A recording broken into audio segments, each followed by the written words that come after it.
So it's the next day.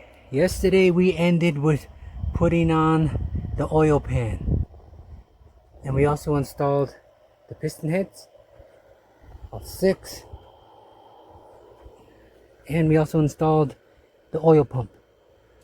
So before we go any further, the first thing we are going to do is set the first cylinder at top dead center. Top dead center refers to the top of the piston head being at the very top of the cylinder, and that's going to be for cylinder head number 1. And you do that by simply putting a wrench to the crankshaft and turning it. You want to turn it until this piston head is right at the top. If you turn it too far and it starts to go back down, you can always counterclockwise the turn, get it back up, try to get it right at the very top, and that is top dead center. Is your balance shaft, or you could call it the counter balance shaft. Make sure you lube it up. Lube on both sides. Just the way it came apart is exactly how it's going to go back together. Okay, so what we did was laid the engine upright, because getting this shaft in, we had to use gravity to help it line up with the bottom hole, because there was another hole at the very bottom had to line up with.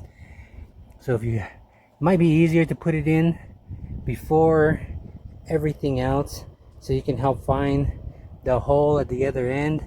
But if you can't, you can always do what I did, just lay the engine upright, just so you can lay the shaft in there.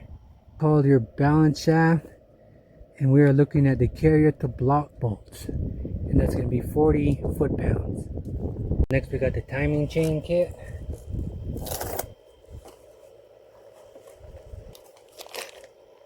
Got your tensions. Be careful not to pull the pin out. You pull out the pin when the chains are set. I'm going to set these aside. 2 boxes, 2 tensions. Everything, you got your chains, you got all your sprockets. Okay, so in that timing kit, the only part that did not come in it was this main piece, which sits on the crankshaft. But it did come with this sprocket. So this sprocket sits on here. And the way to tell the difference between the inside and the outside is the dot will sit on the outside. So do not put it on the wrong way, put it on the right way.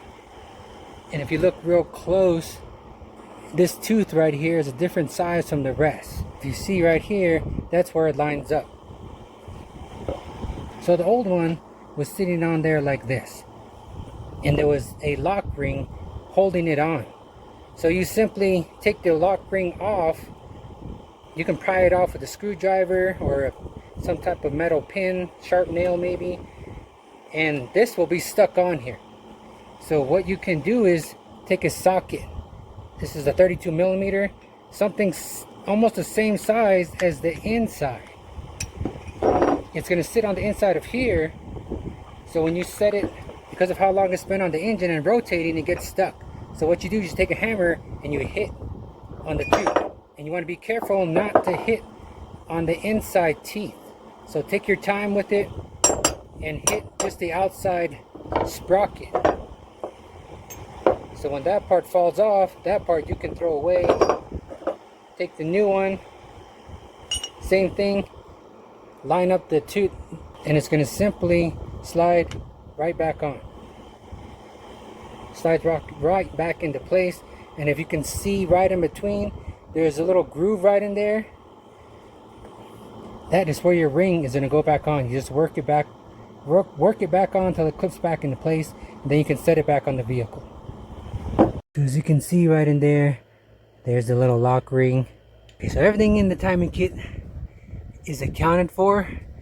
We are going to need the cylinder head, and we're going to be taking out the head gaskets. So the head gaskets they appear to be the same on both sides, but what you want to use as a point of reference is going to be these dowels. These little pins here are going to line up with the holes to ensure that the gasket is set on the right side. If for some reason the holes don't match up, then you know your head gasket is going on the wrong side.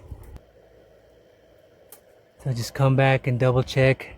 Some engines might have different sides, so you don't want to put it on assuming it's the right side. Make sure all the holes Make sure all the holes are lining up. So if we overlay the head gaskets on top of each other, they appear to be exactly the same. So you want to make sure they're not different. You want to, if there is a difference, you want to make sure you put the right side on the correct side and not get them mixed up.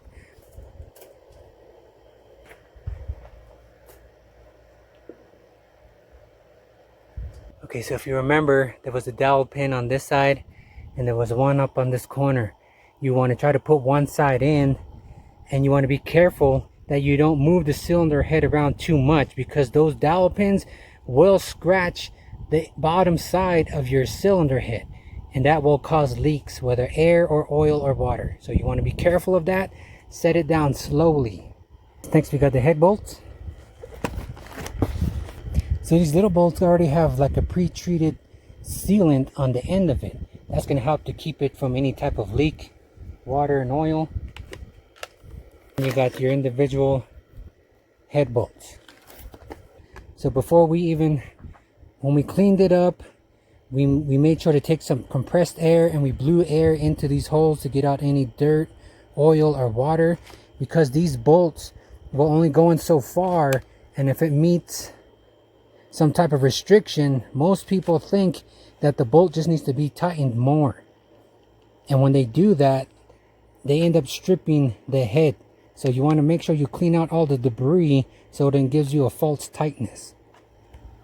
When you're placing in the head bolts, the book recommends to put a light amount of oil around the threads and on the bottom of the washer.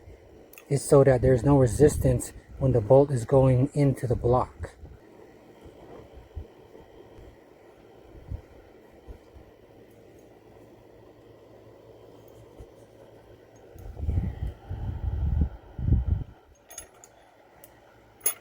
And depending on how much oil you put on the bolt, it's a good idea to twist them down to make them snug, to make sure the oil doesn't leak all the way to the bottom.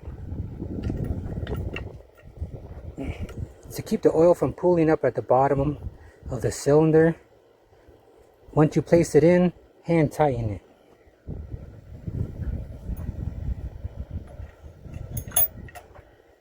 I had to pull this bolt out. I forgot to add some oil to the washer. This way, when the bolts are torqued down, they are torqued down correctly. And then if you see on the inside,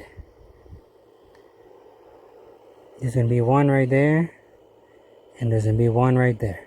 So we're going to hand tighten all these bolts, and then when we're ready, we'll break out the torque wrench. We go over to the book, and there are going to be steps again. Step 1 says to do twice, and that's 1 through 8 at 20 foot-pounds. So we are doing the left side, which is the driver's side. The way it's identifiable is from the driver's seat. If you're sitting in the driver's seat, this is your left side. If you're looking from the front of the vehicle, it's the right side. But if you look on the front of the engine, it's marked with an L, and then this side is marked with an R. That's what we're going to be doing. Bolts 1 through 8, which are going to be the bigger ones. 20 foot-pounds, 1 to 3 to all the way to 8. This is pretty much the inside to the outside.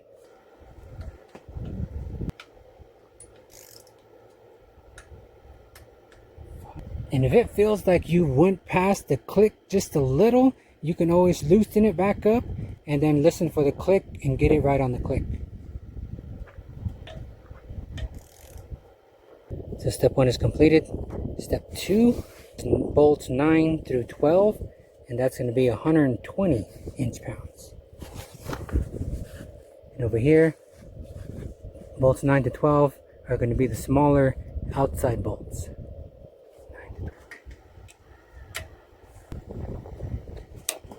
So when you're torquing it down, you want to make sure you don't want to go past the click.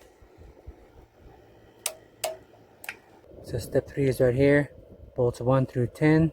It says do this step twice. So we're going to turn an additional 90 degrees, meaning we're going to go 180 degrees.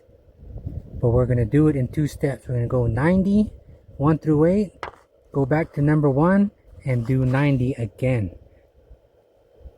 So 90 degrees is 2 right turns. But after 2 right turns, it's going to be a straight line. So doing the 90-degree turn on the head bolts is going to be difficult.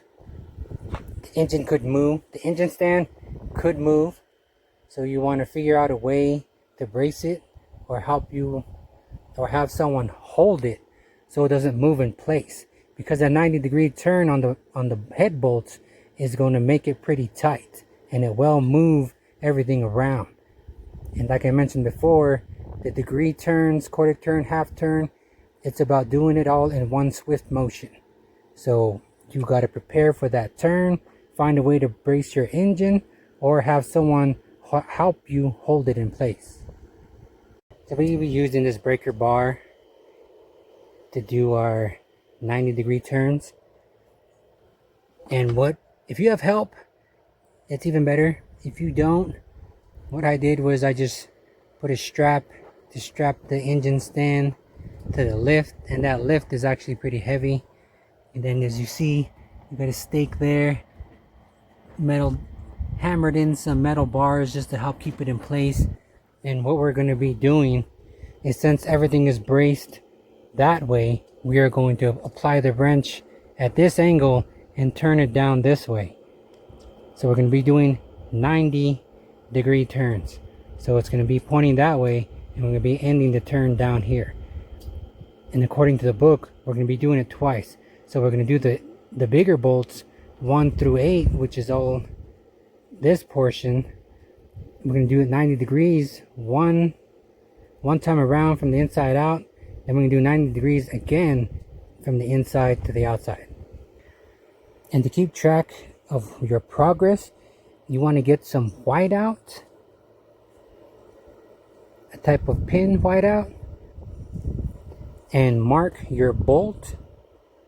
And then you also want a reference point on the cylinder head. That way you know how far you're going to turn it. It's going to be a straight line. It's going to be a 1/4 turn.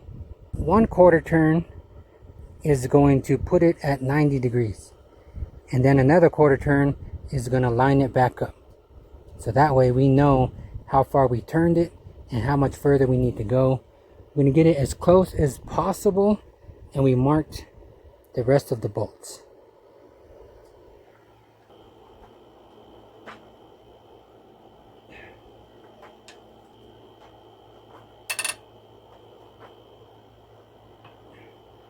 Okay, so far we have done 90-degree turns on all of them. Now needs to go just a little bit more. So the rest of them look pretty good, except for this one needs to go just a little bit more. That one as well.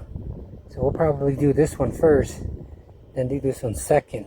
Since the book called for starting from the inside and going outward, we want to make sure we get that full 90-degree turn.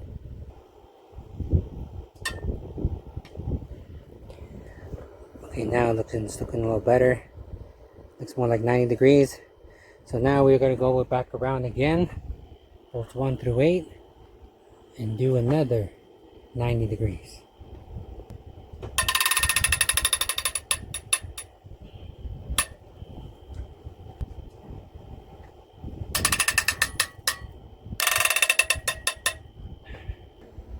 So now we go back and check our reference lines. See, it is lined up pretty good. That way we know we got a full 180 degrees all the way around. So we go back to the book. Step 3, do twice, 90 degrees, which is a total of 180 degrees, which is a half turn.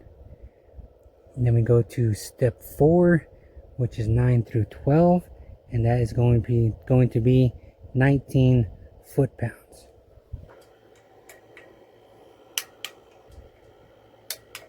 Your cylinder head tightened up according to sequence. So now we can just get the valve cover it up, because this portion here is still lubed up and it's getting a little bit windy, so we don't want any extra dirt or debris or dead bugs to crawl in here. So we'll just cover it up for now, and we will be doing the other cylinder head, which is exactly how we did the first one. We got the cylinder heads bolted down, and the timing kit actually came with some new sprockets for the camshaft. So here's the old one, There's a new one. Haven't switched this side out yet. We'll be poking on the chain to unloosen that bolt. Then we're using the chain to tighten up to the torque amount. So the sun is about to go down. It's just about right there. Start getting dark soon. Need to put things away before I end up losing everything. So that's the cylinder heads are tightened down. Start doing some of the timing chain. Or at least the timing. Got the guides in. There's a guide up here. Guide down here. So the chains are going to hook up to the inside. There's a couple sprockets in here. Remember that these cylinder heads are offset. One is above the other. With cylinder 1, it sits just above the other side where cylinder 2 is. So behind here, you see there are 2 sprockets back here. The one in the back is going to go to this side. And then the one in the middle is going to go to this side. And then this front one is going to go onto another sprocket that sits on here. So tomorrow we'll be putting on the chains and set the timing correctly. And then put on the front timing cover. Everything else that goes on it. The valve covers have been cleaned. So we'll just be setting those on, hand tightening those, just so the engine doesn't get dirty. So that's going to be it for today. Thanks for watching.